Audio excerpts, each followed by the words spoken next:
ആര്യനുള്ള അടുത്ത ടാസ്ക് വന്നിട്ടുണ്ട്. ഇത്തവണ ചിക്കൻ ലെഗും സ്പ്രൈറ്റുമാണ് വന്നിട്ടുള്ളത്.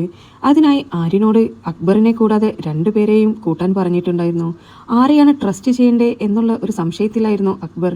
അങ്ങനെ ആര്യനും അക്ബറും ഡിസ്കസ് ചെയ്ത് സാബുമാനെയും ലക്ഷ്മിയെയും അവരുടെ കൂട്ടത്തിലേക്ക് കൂട്ടി.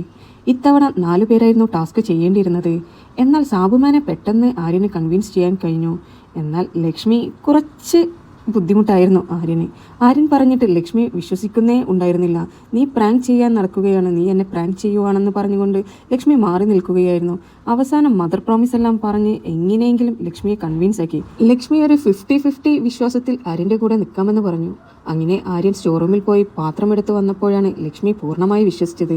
അത് കണ്ട ഉടനെ തന്നെ ലക്ഷ്മിയുടെ എക്സൈറ്റ്മെന്റ് എന്ന് കാണേണ്ടത് തന്നെയായിരുന്നു. ലക്ഷ്മി സാബുമാനോട് ഇത് ശരിക്കുമുള്ളതാണോ, വിശ്വസിക്കാൻ പറ്റുന്നില്ല എന്നെല്ലാം പറഞ്ഞു വളരെ ഹാപ്പി ആയിരുന്നു ലക്ഷ്മി. അങ്ങനെ അവർ 4 പേരും ആരും അറിയാതെ ഭക്ഷണം കഴിച്ചുകൊണ്ടിരിക്കുകയായിരുന്നു. അതിൽ സ്പ്രൈറ്റിന്റെ ബോട്ടിൽ എടുക്കുവാനായിരുന്നു കുറച്ച് ബുദ്ധിമുട്ടിയത്. അത് പോയി ലക്ഷ്മിയെ കൊണ്ട് ആര്യൻ എടുപ്പിച്ചു. ലക്ഷ്മി ആരും അറിയാതെ അത് എടുത്തു വന്ന് ഓരോ ബോട്ടിലായി നിറയ്ക്കുവാൻ തുടങ്ങി. അങ്ങനെ 2 ട്രിപ്പോളമായി ഓരോരുത്തർ കുടിച്ച് എങ്ങനെയെങ്കിലും ടാസ്ക് അവസാനിപ്പിച്ചിട്ടുണ്ട്. അവർ 4 പേരും ആരും അറിയാതെ ഒളിച്ചിരുന്ന് കഴിക്കുന്നത് കാണാൻ തന്നെ നല്ല ഭംഗിയായിരുന്നു. ലക്ഷ്മിയുടെ ഓവർ ആക്ടിങ്ങിൽ ആര്യന് കുറച്ച് പേടിയുണ്ടായിരുന്നു. കാരണം ഇതുവരെ ടാസ്ക് എല്ലാം വളരെ സ്മൂത്ത് ആയിട്ടായിരുന്നു ആര്യൻ കൊണ്ടുപോയിരുന്നത്. ഇനി ലക്ഷ്മി കാരണം ഇത് പുറത്താകുമോ എന്നുള്ള ഒരു ഭയം ആര്യന് നന്നായി ഉണ്ടായിരുന്നു. അക്ബർ പറഞ്ഞിട്ടുണ്ടായിരുന്നു ലക്ഷ്മിയെ ചൂസ് ചെയ്യേണ്ട എന്ന്. എന്നാൽ സാബുമാൻ ആയിരുന്നു ലക്ഷ്മിയെ സജസ്റ്റ് ചെയ്തത്. കാരണം സാബുമാന് ലക്ഷ്മിയുടെ സ്വഭാവം ഏകദേശമൊക്കെ ഒരു ധാരണയുണ്ട്. വിശ്വസിക്കാൻ പറ്റുന്ന ഒരു വ്യക്തിയാണെന്നാണ് സാബുമാൻ ആര്യനോട് പറഞ്ഞത്.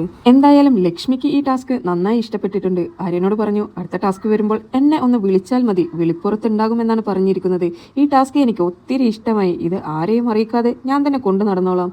ഫുഡിന്റെ കാര്യത്തിൽ എനിക്ക് ഒരു കോംപ്രമൈസും ഇല്ല. ഫുഡ് എന്ന് പറഞ്ഞാൽ എനിക്ക് ജീവനാണ്. അതുകൊണ്ട് തന്നെ ആര്യ, നീ എന്നെ സെലക്ട് ചെയ്തതിൽ നന്ദി എന്നാണ് ആര്യനോട് പറഞ്ഞിരിക്കുന്നത്. നിങ്ങൾക്ക് ബിബിയുടെ പുതിയ അപ്ഡേറ്റ്സ് അറിയുവാൻ താല്പര്യമുണ്ടെങ്കിൽ ചാനൽ സബ്സ്ക്രൈബ് ചെയ്ത് സപ്പോർട്ട് ചെയ്യുക.